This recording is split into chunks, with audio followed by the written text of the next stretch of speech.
کہ امام ایک مناظرہ ہار جائیں، کسی طرح سے لوگوں کی نظروں میں گر جائیں، قدرت کو اتنی ہی ضد تھی کہ حق جھکنے نہ پائے۔ تو اب ایک مرتبہ مامون نے خاموشی سے منصوبہ بنایا اپنے ایک وزیر کے ساتھ، فضل ابن ربی سے کہا کہ بھئی کسی طرح سے دنیا کے جتنے بڑے بڑے ادیان عالم کے سب سے بڑے علماء ہیں سب کو دعوت دو، جو آئیں آ کے مناظرہ کریں امام رضا سے، تاکہ ایک بھی مناظرہ اگر یہ ہار گئے تو میں تمام شیعوں کے خلاف استعمال کروں گا اور انہیں واپس اپنا دین چھوڑنے پہ مجبور کروں گا۔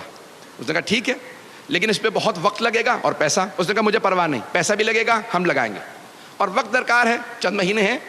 انہوں نے تیاری شروع کی تو یہودیوں کے راس الجالوت کو خط لکھا، جسے آج چیف ریبائی کہا جاتا ہے، اور اسقف اعظم جو آرچ بشپ تھا، پوپ تھا اس زمانے میں، اسے بلایا، اور ہندوؤں کا سب سے بڑا جو پنڈت تھا اس کو اس زمانے میں، سادھوؤں کو، جو سابئی تھے، جو ستارہ پرست سے مجوسی، جتنے بھی ادیان تھے، سب کے بڑے بڑے علماء کو کہا اکیلے مت آئیے گا، کتابیں لے کے علماء کے ساتھ تیاری کر کے آئیے گا۔ جب سب آ گئے کہا کانوں کان ہمارے ولی عہد کو خبر نہ ہونے دینا، امام رضا کو خبر نہ ہونے دینا، انہیں پتہ نہ چل جائے، کہیں ایسا نہ ہو یہ بھی تیاری شروع کر دیں، جو تیاری کر کے بات کرے اسے ہم امام ہی نہیں مانتے۔ اگر بات پہنچ رہی ہو، ہم ایسے کوئی امام نہیں مانتے۔ میں جملہ کہہ رہا ہوں سخت ہے، مجھے معاف کر دیجیے گا اگر کسی کو گراں گزرے، ہم ایسے کوئی امام نہیں مانتے جسے چاولوں کے پیچھے بوٹی نظر نہ آتی ہو۔ کس کا ہے نہ پوچھئے گا، ہم ایسوں کو امام مانتے ہیں جو پہاڑ کے پیچھے دیکھ کے بتا کتنی فوج آ رہی ہے، کتنے میرے ہاتھوں مارے جائیں گے، کتنے بھاگ جائیں گے۔ عزیزان گرامی، ایک مرتبہ مامون نے کہا امام کو کانوں کان خبر نہ ہو، تیاری شروع ہو گئی، سارے علماء پہنچ گئے۔ ایک مرتبہ مامون نے سوال کیا آپ لوگوں کی تیاری ہے؟ سب نے کہا تیاری تو ہے لیکن ہم عربی نہیں جانتے، ہمیں ایک وسیلے کی ضرورت ہے، پتہ نہیں لوگ ہیں یا نہیں ہے، ہمیں ایک واسطے کی ضرورت ہے جو ہمارا ترجمہ کرتے ہماری بات ان تک۔ کہیں گے یہ تو اور بھی اچھا ہے، جب وہ خود ہی مجھ سے کہیں گے نا مجھے انٹرپریٹر چاہیے، مجھے مترجم چاہیے، مجھے کوئی واسطہ چاہیے بیچ میں، تو بہت اچھا ہوگا۔ وہ کوئی ضرورت نہیں، پریشان مت ہوں، ابھی آپ لوگوں کی تیاری ہے؟ ہاں، سب علماء کو الگ الگ ایک گروہ میں سب کھڑے ہو گئے، کتابیں لے کے کھڑے تھے، سب کی تیاری ہے، کہاں جاؤ جا کے ہمارے ولی عہد کو بلا لاؤ۔ آیا وہ خادم جو امام کو بلانے کے لیے مامون کی طرف سے، جیسے ہی پہنچا تو امام اپنے حجرے میں عبادت کر رہے تھے۔ اچھا وہ خادم جو امام کی جاسوسی پہ لگایا گیا تھا نا کہ دیکھو یہ کیا کرتے ہیں، تو اس نے ہمیشہ دیکھا، واپس آنے کے بعد دل ہی دل میں وہ شیعہ ہو چکا تھا، تقیے میں چلا گیا تھا، تو اس سے پوچھا بھی کیا بات ہے، کیا دیکھتے ہو؟ کہا جب بھی جاتا ہوں نا جاسوسی کے لیے تو میں نے صرف 3 ہی حالتوں میں دیکھا، یا نماز سے ہوتے ہیں، یا روزہ رکھے ہوئے ہوتے ہیں، یا ذکر کر رہے ہوتے ہیں۔ لگتا کہا کہ اور کیا دیکھا؟ کہ جب یہ قرآن پڑھتے ہیں نا تو لگتا ہے قرآن آیا ہی ان کے لیے، جب نماز پڑھتے ہیں تو پتہ چلتا ہے نمازی صرف یہی ہے، روزہ خود گواہی دیتا ہے یہ روزے دار ہے، ذکر انہی کے لیے بنا ہے۔ تو ایک مرتبہ کہا جاؤ جا کے بلا لاؤ ہمارے ولی عہد کو۔ اچھا وہ بیچارہ ہو تو گیا تھا اندر سے امام کا ماننے والا، لیکن اب پریشان کہ کس طرح سے بلاؤں، تازہ تازہ جو آدمی آتا ہے نا اس کے لیے بھی مسئلہ ہوتا ہے کچھ۔ تو آیا اور آنے کے بعد کہا کہ مولا آپ کو مامون نے بلایا۔ امام نے اسے مسکرا کے دیکھا، کہا بلایا مجھے ہے، پریشان تو ہے۔ اس نے کہا مولا ایسی بات نہیں ہے، وہ وہاں مناظرے کے لیے تمام ادیان عالم کے سب سے بڑے بڑے علماء آ گئے ہیں۔ تو امام نے کہا کیا تجھے اپنے مولا کے علم پہ شک ہے؟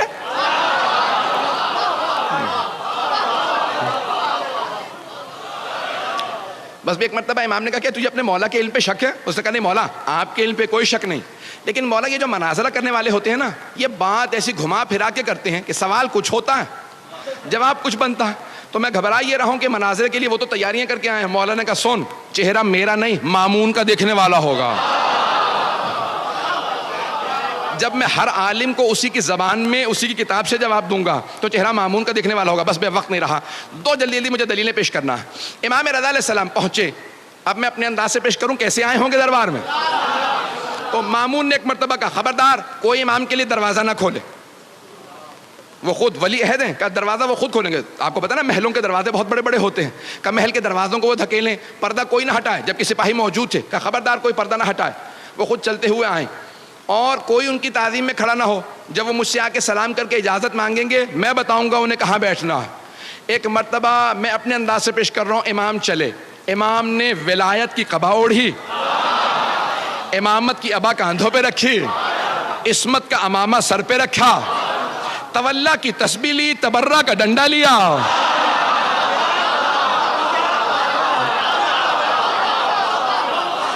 ایک مرتبہ نالین زیب تن کی.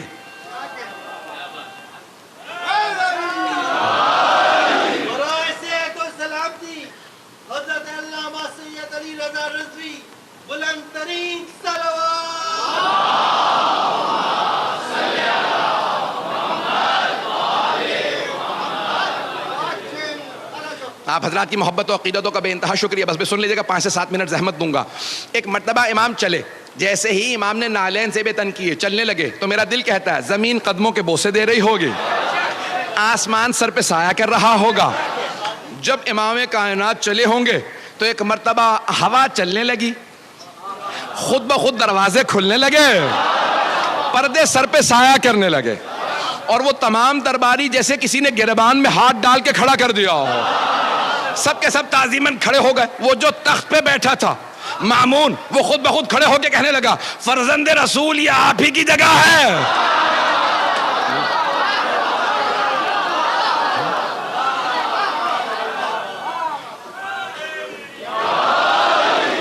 فرزند رسول یہ آپ ہی کی جگہ ہے, آپ تشریف لائیے. مولا نے کہا نہیں, میں تیرے تخت پہ نہیں بیٹھوں گا, تیرے تخت سے ظلم کی بو آتی ہے, میرے لیے ممبر لگوا دیا جائے, ہم وارث ممبر ہیں. ایک مرتبہ امام کے لیے ممبر لگایا گیا, امام ممبر پہ تشریف لائے. مامون نے فوراً امام کو دیکھا, کہا فرزند رسول کچھ لوگ سوالات کرنے آئے تھے. یہ نہیں کہا میں نے دعوت دے کے بلایا ہے سازش کے تحت, اور یہ سب بڑے بڑے دور سے پیسے لے کے آئے ہیں, کچھ نہیں کہا. کہا فرزند رسول کچھ لوگ سوالات کرنے آ گئے تھے, تو میں نے سوچا آپ ہی سے سوال پوچھ لے, میں کیا جواب دے پاؤں گا. مولا نے مسکرا کے مجمع کو دیکھا, اور اس طرح سے دیکھا کہ سب کے ذہنوں پہ امام ایسے مسلط ہوئے کہ سب پہ روب طاری ہو گیا. جو الہی نمائندہ ہوتا ہے اس کا آنا بتاتا ہے یہ اللہ کا بھیجا ہوا ہے. ایک مرتبہ امام نے مجمع کو دیکھا, سب پہ ایک روب طاری ہوا, کہ ان کے چہرے پہ ہیبت و جلال, ان کا نور بتا رہا ہے یہ عام آدمی نہیں ہے.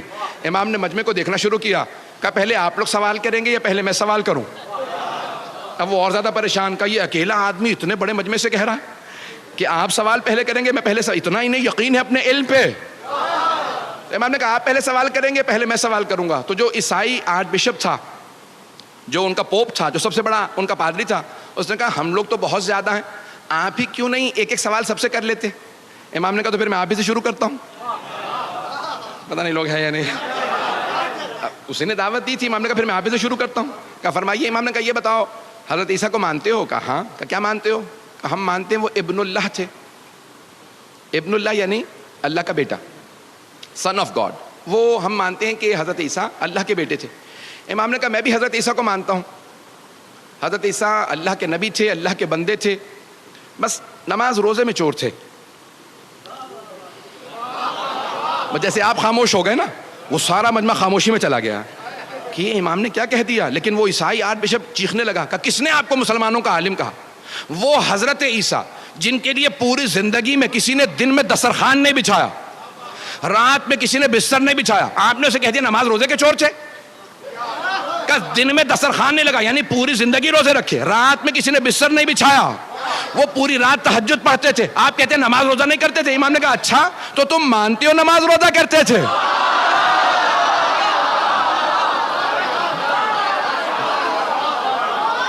مناظر ایسے ہی ہوتا ہے. امام نے کہا اچھا تو مانتے ہو تم نماز روزہ کرتے تھے؟ کہا ہاں بے شک. جناب عیسیٰ نے پوری زندگی تہجد پڑھی, پوری زندگی نمازیں پڑھی, پوری زندگی روزے رکھے. امام نے کہا اچھا یہ بتا نماز روزہ کیا ہے؟ کہا نماز روزہ عبادت ہے. امام نے کہا پھر سن, جو عبادت کرتا ہے وہ عبد ہوتا ہے, ابن نہیں. جو عبادت کرتا ہے وہ بندہ ہوتا ہے, بیٹا نہیں. پتہ نہیں توجہ ہے یا نہیں. امام نے کہا وہ بندہ ہوتا ہے, بیٹا نہیں. امام نے کہا تیرا سوال. اس نے کہا میرے پاس کوئی سوال نہیں. آپ نے سوال چھوڑا ہی کہاں ہے, ہمارے دین کی بنیادیں ہلا دی. ہمارے پورے دین کی بنیاد یہی ہے کہ عیسیٰ اللہ کے بیٹے ہیں. ابھی آپ نے ثابت کر دیا نہیں ہے, کسی اور سے بات کر لیجئے. امام نے فوراً یہودیوں کا رخ کیا, کہا یہودیوں تم جناب موسیٰ تک سارے انبیاء کو مانتے ہو, بعد والے انبیاء کو کیوں نہیں مانتے؟ کہا کیونکہ بعد والے انبیاء نے ویسے معجزات نہیں دکھائے جیسے جناب موسیٰ نے دکھائے تھے. جناب امام رضا علیہ السلام نے فرمایا, کہا قرآن کریم نے کہا کہ جناب موسیٰ نے 2 معجزات دکھائے. جیب میں ہاتھ ڈال کے نکالتے تو ید بیضا تھا, نور نکلتا تھا. ہاتھ میں عصا ہوتا تھا, زمین پہ پھینکتے تو اژدہا میں تبدیل ہو جاتا. کہا 2 معجزات قرآن کریم نے بتائے، تم بتاؤ تم کتنے معجزات مانتے ہو؟ کہا یہی 2 معجزات ہم بھی مانتے ہیں۔ امام نے کہا اگر بعد والے انبیاء کا میں دکھاؤں، انہوں نے تو اس سے بڑے بڑے معجزات دکھائے۔ جناب عیسیٰ نے مردوں کو ٹھوکر مار کے کہا قم بإذن ربک، مردہ زندہ کر دیا۔ ختمی مرتبت نے چاند کے 2 ٹکڑے کر دیے۔ کہا بعد والے انبیاء نے تو اور بڑے بڑے معجزات دکھائے، تم کیوں نہیں مانتے؟ کہا لیکن وہ بعد والے انبیاء کے معجزات ہم نے خود نہیں دیکھے، اس لیے نہیں مانتے۔ امام نے کہا اچھا یہ بتا جناب موسیٰ کے معجزات تو نے خود دیکھے ہیں؟ اتنے لوگ ہیں یا نہیں؟ جناب موسیٰ کے معجزات تو نے خود دیکھے ہیں؟ کہ نہیں خود تو میں نے نہیں دیکھے، میں اس زمانے میں نہیں تھا 4000 سال پہلے، لیکن مستند کتابوں میں وہ معجزات آئے۔ امام نے کہا اچھا اور اگر میں مستند کتابوں سے جناب عیسیٰ اور جناب ختمی مرتبت کے معجزات ثابت کر دوں تو مان لے گا؟ کہ مان لوں گا لیکن آپ کے نزدیک مستند نہیں، ہمارے نزدیک مستند ہو۔ امام نے کہا اچھا یہ بتاؤ تمہارے نزدیک سب سے مستند کتاب کون سی ہے؟ کہا توریت۔ وہ جو یہودی رسول جالوت تھا نا چیف رہبر، وہ ذرا دور کھڑا تھا۔ امام نے کہا تمہارے نزدیک سب سے مستند کتاب کون سی؟ اس نے کہا توریت۔ امام نے کہا ذرا مجمع کو بتانا میری توریت کی تلاوت کیسی ہے؟ توریت کھولو۔ اس نے توریت کھولی۔ امام نے کہا دائیں طرف کے صفحے سے میں پڑھنا شروع کرتا ہوں۔ نہیں ہے مجمع میرے ساتھ؟ امام نے بھائی اب نعرے کا وقت نہیں رہا، کسی چیز کا وقت نہیں رہا۔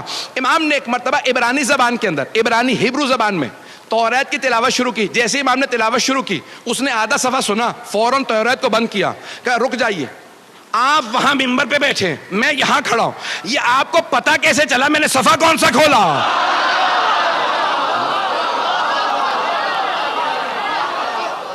امام نے فرمایا کہا کہ اگر بغیر دیکھے بتا نہ سکوں تو حجت خدا کیسا؟ امام نے کہا ذرا مجمع کو بتا میری توریت کی تلاوت کیسی ہے؟ کہا ایھا الناس ہے لوگوں، میں گواہی دیتا ہوں یہ توریت کو مجھ سے بہتر جانتے ہیں، ان کی تلاوت بھی مجھ سے بہتر ہے، ان کا علم بھی مجھ سے زیادہ ہے۔ امام نے کہا تم نے کہا تھا نا تمہارے نزدیک مستند کتاب ہو، اب میں حوالہ دے رہا ہوں۔ بائبل 3 کتابوں کا نام ہے۔ جب کہتے ہیں نا بائبل تو توریت، Old Testament, Psalms of David and the New Testament, تینوں مل کے بائبل بنتی ہیں۔ اولڈ ٹیسٹمنٹ جو ہے وہ توریت ہے، سامز آف ڈیوڈ زبور ہے، اور نیو ٹیسٹمنٹ انجیل ہے۔ بات واضح ہو گئی ہے؟ جن کو ابھی تک واضح نہیں ہوئی بعد میں ریکارڈنگ سن لیجیے گا، میری رفتار بڑھتی رہے گی۔ عزیزان گرامی، امام رضا علیہ السلام نے فرمایا کہ توریت سے حوالہ دے رہا ہوں۔ کہ تمہاری کتاب ہے مانتے ہو؟ کہا ہاں۔ امام نے کہا حوالہ چاہیے نا ہمارے نبی کا، بعد والے انبیاء کا۔ کہا ذرا توریت کھولو، سورہ تمہاری کتاب کا سورہ حبقوق۔ اس نے فوراً سورہ کھولا جو ٹرومنی انگلش کے اندر۔ امام نے کہا وہاں پہ آیت نمبر 11 سے لے کے 19 تک میں تلاوت کرتا ہوں اور سنتے چلے جانا۔ اب سارا مجمع سن رہا ہے، مامون بھی دیکھ رہا ہے کہ کیا ہوتا ہے، یہ توریت سے ثابت کر رہے ہیں۔ تو ایک مرتبہ امام نے بیان کرنا شروع کیا۔ امام نے کہا سنو، وَتَجَلَّى رَبُّكَ عربی میں موجود تھا۔ جب میں اس کا انگریزی میں ترجمہ کر رہا تھا نا کتاب کا، تو میں پریشان ہو رہا تھا، رات کے 12 بجے کے بعد کا وقت تھا کہ یہ 1200 سال پہلے امام رضا نے اس زمانے کی توریت سے حوالہ دیا۔ توریت زبور انجیل کو تبدیل کر دیا گیا، تحریف کر دیا گیا، توجہ بدل دیا گیا۔ یہ آج بھی حوالہ موجود ہے یا نہیں؟ 2007 یا 8 کی بات ہے جب میں ترجمہ کر رہا تھا، میں فوراً آن لائن ہوا۔ اس زمانے میں وائی فائی ابھی دستیاب نہیں تھا۔ میں نے جا کے دیکھا gospel.com پہ کہ گیٹ وے ٹو بائبل، میں نے دیکھا کہ بھئی یہ موجود ہے یا نہیں عربی کی عبارت کو، کیونکہ شیخ صدوق نے عربی میں لکھا تھا۔ میں نے فوراً وہاں ٹائپ کیا تو آج موجودہ توریت میں امام کا حوالہ موجود تھا۔ میرا یقین اور زیادہ بڑھ گیا، ہم ایسے امام کی امامت کے قائل ہیں کہ جن کی نگاہیں دیکھ لیں توریت بدل جائے گی، لیکن تبدیل ہونے کے بعد بھی 1250 سال بعد جو حوالہ توریت میں رہے گا وہ حوالہ امام نے دیا۔ امام نے وہ حوالہ دیا۔ ایک مرتبہ امام نے کہا کھولو، اب وہاں پہ کہا وَتَجَلَّى، اب آپ کے رب نے اپنی وحی کو نازل کیا، وحی کو نازل کیا۔ Your lord sent his manifestation, انگریزی ترجمہ بھی وہاں پہ موجود ہے کہ آپ کے رب نے اپنے وحی کو نازل کیا۔ اللہ طور سینا، on Mount Sinai، طور سینا پہ۔ کہا یہ طور سینا پہ کس پہ وحی نازل ہوئی؟ تو فوراً وہ رسول جالوت نے یہودیوں کے سب سے بڑے عالم نے کہا جناب موسیٰ پہ، دنیا جانتی ہے جناب موسیٰ پہ وحی آئے۔ کہا مانتے ہو نا؟ کہا ہاں۔ کہا ذرا اگلی آیات کی تلاوت کرو، اور وَتَجَلَّى رَبُّكَ، اور تمہارا رب وحی نازل کرے گا علی جبل السعیر، انگریزی میں تھا ماؤنٹ سائر کا، جبل سعیر پہ، ماؤنٹ سائر پہ، جبل سعیر پہ، کوہ سعیر پہ وحی نازل کرے گا۔ کہا بتاؤ یہ کوہ سعیر پہ کس پہ وحی آئی؟ ایک مرتبہ یہودی عالم خاموش ہو گیا، کہا میں نہیں جانتا۔ امام نے کہا کتاب تمہاری ہے، سورہ تمہارا، آیت تمہاری کتاب کی. ذرا ایک مرتبہ تم سننا، میں بتاتا ہوں. امام نے عیسائیوں کا رخ کیا، کہا اے عیسائیوں، کیا تمہارا عقیدہ ہے کہ جناب عیسیٰ پہ جبل سعیر پہ وحی آئی تھی؟ سارے عیسائیوں نے کہا ہاں ہم مانتے ہیں کہ جناب عیسیٰ پہ جبل سعیر پہ وحی آئی. امام نے کہا یہودیو، تم کہتے ہو مستند کتاب سے حوالہ دو تو مان لو گے، تمہاری کتاب میں تذکرہ ہے کہ بعد والے نبی پہ جبل سعیر پہ وحی آئے گی. کہ تمہاری کتاب ہے، حوالہ جناب عیسیٰ کا ہے، کیونکہ تمہیں معلوم نہیں کس نبی پہ. میں بتا رہا ہوں اور عیسائی بتا رہے ہیں کہ جناب عیسیٰ پہ وہاں وحی آئی. اب جیسے آپ میں سے بہت سے خاموش ہیں، سارے یہودی خاموش ہو گئے کہ کیا کیا جائے گا. ایسا گرامی، مجھے پتا ہے کہ آپ کے سب حضرات کی توجہ کی وجہ سے میری طرف توجہ ہے کہ اگلا جملہ کیا ہوگا. امام نے کہا سن، آیت نمبر 18 اور 19 میں لکھا وَتَجَلَّى رَبُّكَ عَلَى جَبَلِ فاران، اور تمہارا رب جبل فاران پہ وحی نازل کرے گا. انگریزی میں نے ترجمہ دیکھا جبل فاران کا، تو لکھا تھا ماؤنٹ فیرن، ماؤنٹ پہ جبل فاران پہ. امام نے کہا جانتے ہو جبل فاران کہاں ہے؟ کہا ساری دنیا جانتی ہے، مکے کے پہاڑی سلسلوں کا نام جبل فاران. امام نے کہا اسی جبل فاران میں جو مکے کے پہاڑی سلسلوں کا نام ہے، ایک غار ہے جس کا نام ہے غار ہرا. پوری دنیا میں صرف ہمارے نبی نے کہا مجھ پہ غار ہرا میں وحی آئی تھی. کہا او یہودیو، کتاب تمہاری ہے، حوالہ ہمارے نبی کا ہے. ایک مرتبہ امام نے کہا سن، آگے لکھا ہے کہ اسی آخری نبی کے بھی جناب موسیٰ کی طرح سے 12 اوصیاء ہوں گے. گھبرا گئے حضرات؟ اس آخری نبی کے 12 وصی ہوں گے. فوراً اس نے کتاب کو بند کیا. کہ یہ آپ کو سب کیسے معلوم ہے؟ امام نے کہا سن، تو کہتا ہے نا کہ بعد والے انبیاء نے ویسے معجزات نہیں دکھائے، تو جو معجزہ کہے گا میں دکھا دوں گا. اس نے پلٹ کے کہا مجھے پورا یقین ہے آپ معجزہ دکھا سکتے ہیں، لیکن میں جاننا چاہتا ہوں کیسے. جب آپ ہماری کتاب کو ایسے جانتے ہیں، مجھے پورا یقین ہے اگر آپ کہیں گے تو آپ معجزہ دکھا دیں گے. امام نے کہا سن، وہ جو وہاں لکھا ہے نا آخری نبی کے 12 وصی ہوں گے، ان میں سے 8واں میں ہوں.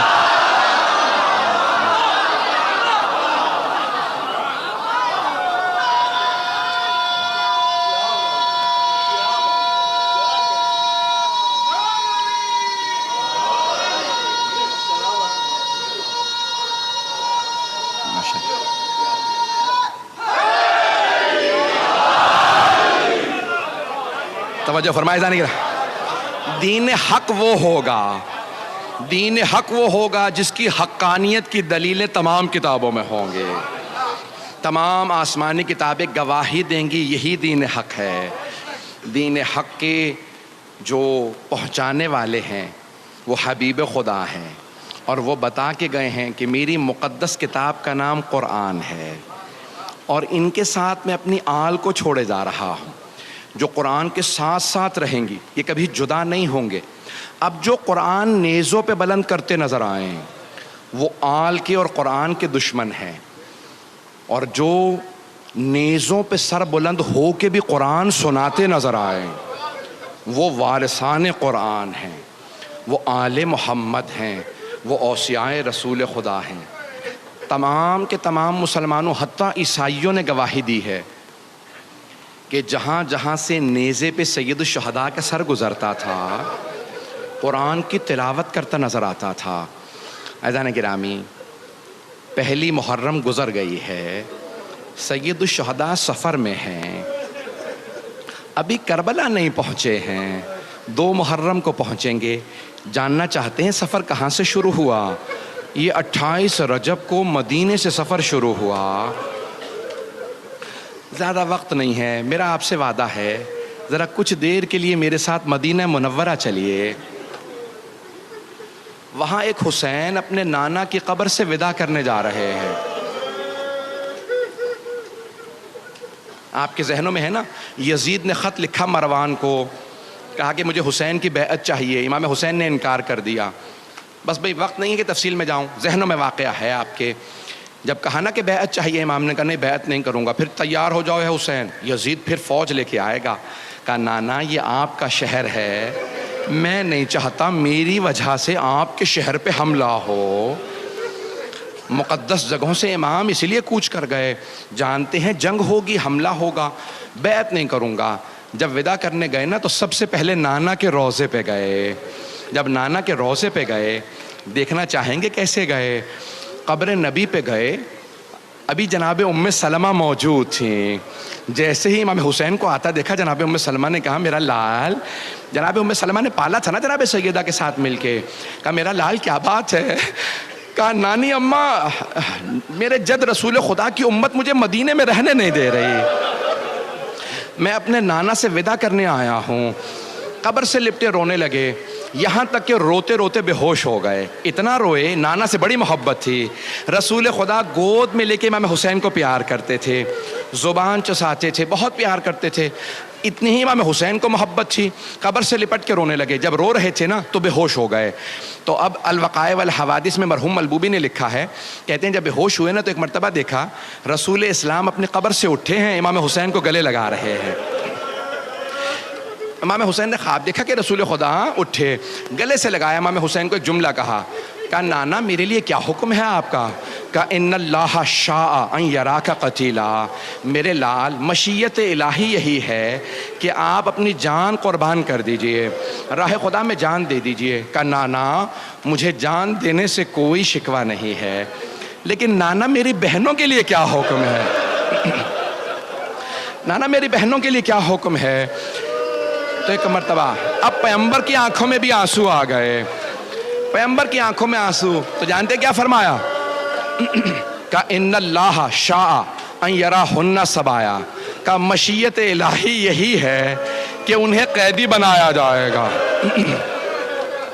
اب روتے ہوئے اٹھے امام حسین اور نانی سے ملنے لگے. لوگوں نے پوچھا کیوں رو رہے ہیں؟ کہا میرے نانا نے بتایا ہے کہ میری شہادت ہوگی. کہا شہادت پہ رو رہے ہیں؟ کہا نہیں مجھے شہادت پہ کوئی رونا نہیں آ رہا. کہا پھر کس بات پہ رو رہے ہیں؟ کہا میری بہنیں قیدی بنائے جائیں گے, میں بہنوں کی قید پہ رو رہا ہوں. اجرکم اللہ.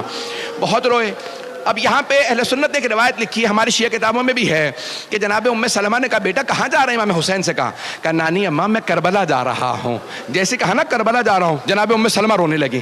کہا بیٹا کربلا نہ جائیے گا, آپ کے نانا نے مجھ سے کہا تھا اے ام سلمہ میرا یہ لال حسین کربلا میں مارا جائے گا. کہا نانی اماں وہ وقت آ گیا ہے, نانی اماں وہ وقت آ گیا ہے. بس بھی نکلے نا جیسے روضہ رسول سے باہر, تو جناب عبداللہ حضرت عبداللہ ابن عباس آ گئے. انہوں نے آ کے کہا کہ مولا کہاں جا رہے ہیں؟ حسین کربلا نہ جائیے گا, عراق نہ جائیے گا. عراق میں یہ جو کوفے والے ہیں نا, انہوں نے آپ کے بابا سے وفا نہیں کی تھی, بھائی سے وفا نہیں کی تھی.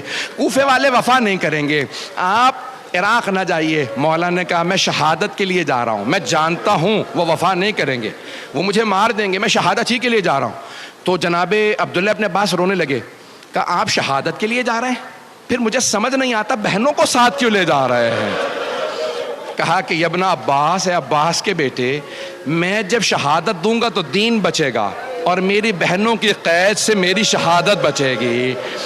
اب میں ایک سوال کروں آپ سے, بہنوں کی وجہ سے شہادت بچے گی, بہنوں کی مظلومیت کی دلیل کیا ہے؟ چھوٹے چھوٹے بچے, ایک چھوٹی سی بی بی جس کے کانوں سے بالیاں اتاری گئی تھی, جسے پورے رسے میں تماچے لگے تھے, جو خیموں میں بھی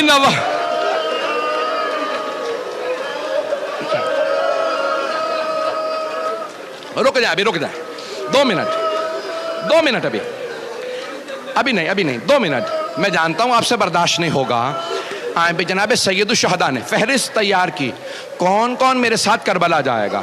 حضرت عباس سے کہا, عباس ہے میرے بھائی, یہ فہرست ہے, تمام مردوں کو بتا دو کون کون ساتھ جائے گا. جناب عباس نے کہا علی اکبر آپ کا بھی نام ہے, قاسم آپ کا بھی نام ہے. سب کو نام بتاتے رہے. جانتے ہیں کس کے نام پہ روئے؟ ایک چھوٹا سا بچہ تھا, کسی بی بی کی گود میں تھا. اب بچے سے تو کہہ نہیں سکتے تھے کہ اس بچے, تو کس سے کہا؟ اس بی بی سے کہا فاطمہ صغرا علی اصغر کا نام بھی. اجرکم اللہ. بس میں تمام کیا, 2 منٹ کی زحمت. سب کو بتایا کس کس کا نام ہے, کہا آپ کا بھی نام ہے, مستورات کے بھی نام بتایا. کہا عباس راستے کے لیے پانی لے لیجئے گا. جناب عباس نے مشکیزوں پہ پانی بھرنا شروع کیا, پانی بھر کے اونٹوں پہ لادنا شروع کیا. بہت زیادہ پانی لیا. کہا نہیں مولا میں نے اتنا پانی رکھ لیا, پانی ختم نہیں ہوگا, نہ جانے کون سا لشکر آئے گا جسے پانی پلا دیں گے. بس ایک مرتبہ پانی بھر لیا. مولا عباس نے، غازی عباس نے پانی اونٹنیوں پہ سب پہ رکھ دیا. اب ایک مرتبہ مولا حسین نے کہا عباس اونٹنیوں پہ اماریاں لگا دو، پردے کا انتظام کر دو. کتنا پردے کا اہتمام ہے. جوانان بنی ہاشم سے کہو کھڑے ہو جائیں، اب میرے گھر سے بیویاں آئیں گی. مولا مسند بچھا کے بیٹھ گئے. اندر سے خاتون آواز دیتی کون سی بیوی آ رہی ہے. مولا اسی طرح سے آواز دیتے، اونٹنی آ کے بیٹھتی، مولا آواز دیتے. اندر سے آواز آئی حسن مجتبیٰ کی بیوہ آ رہی ہے. جناب ام فروہ کے آنے پہ مولا حسین نے آواز دی قاسم ماں کا بازو تھامو سوار کرا دو. سارے مصائب میں نے چھوڑ دیے. اتنے میں کسی اندر سے خاتون نے کہا لیلا آ رہی ہیں. جناب سید الشہداء نے کہا علی اکبر ماں کا بازو تھامو. جناب علی اکبر نے بازو تھاما، ماں کو سوار کرایا. اتنے میں عبداللہ ابن سنان راوی ہے، وہ کہتا ہے میں نے سنا کسی نے آواز دی علی کی بیٹی ام کلثوم آ رہی ہیں. ایک مرتبہ مولا حسین نے کہا عباس بہن کو سوار کرا دو. جناب عباس آگے بڑھے، جناب ام کلثوم کو ناقہ پہ سوار کرا دیا. اتنے میں کسی نے آواز دی علی کی بیٹی زینب کبریٰ. راوی کہتا ہے میں نے خود دیکھا حسین مسند سے کھڑے ہو گئے. 2 منٹ. راوی کہتا ہے میں نے دیکھا حسین مسند سے کھڑے ہوئے. آواز دی عباس گھٹنا زمین پہ رکھو، علی اکبر ماں کا بازو پکڑو، اون محمد عماری کا پردہ ہٹاؤ. کہ سارے جوانان بنی ہاشم کھڑے ہو گئے. جناب عباس آگے بڑے بی بی آئیے سوار کرا دو. جناب زینب کبریٰ نے کہا نہیں عباس آج آپ مجھے سوار نہیں کرائیں گے. جناب علی اکبر نے کہا پھوپھی اماں میں آپ کو سوار کرا دوں. کہا نہیں علی اکبر. اون محمد نے کہا اماں ہم کا نہیں آج رک جاؤ. مولا حسین نے کہا بی بی آپ کو میں سوار کرا دوں. کہا بھیا مجھے معاف کر دے لیکن آج آپ سے بھی سوار نہیں ہونا چاہتی. بہن پھر کون سوار کرائے؟ کہا بھیا جو مجھے 11 محرم کو سوار کرائے گا. آج وہی مجھے سوار کرائے. میرے مولا نے آواز دی میرا سجاد بیٹا پھپھی کو سوار کرا دو.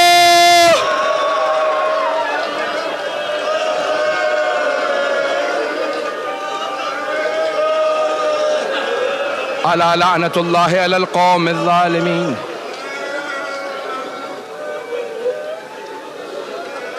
وَسَيَعْلَمُ الَّذِينَ ظَلَمُوا أَيَّ مُنْقَلِبٍ يَنْقَلِبُونَ. صرف 2 جملے دعا کے ہاتھوں کو بلند کیجئے گا. پروردگارا واسطہ 11 محرم کا جب ایک بوڑھی بی بی ہر بی بی کو سوار کرا رہی تھی، یہاں تک کہ اس بی بی نے اپنی ماں کی کنیز جناب فضہ کو بھی سوار کرا دیا. لیکن جب اس بی بی کی باری آئی نا تو ایک مرتبہ اس بی بی نے، اس بڑی باعظمت بی بی نے مولا سجاد کو دیکھا گلے میں طوق ہے، ہاتھوں میں زنجیریں ہیں، پاؤں میں بیڑیاں ہیں. اب بی بی نے مولا سجاد کو آواز نہیں دی. جانتے ہیں کیا کیا؟ فرات کا رخ کیا اور بڑی حسرت سے کہا میرے بھیا عباس.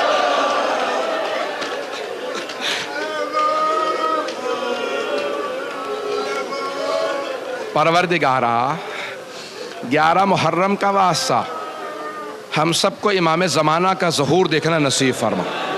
دشمنان اہل بیت کو نیست و نابود فرما.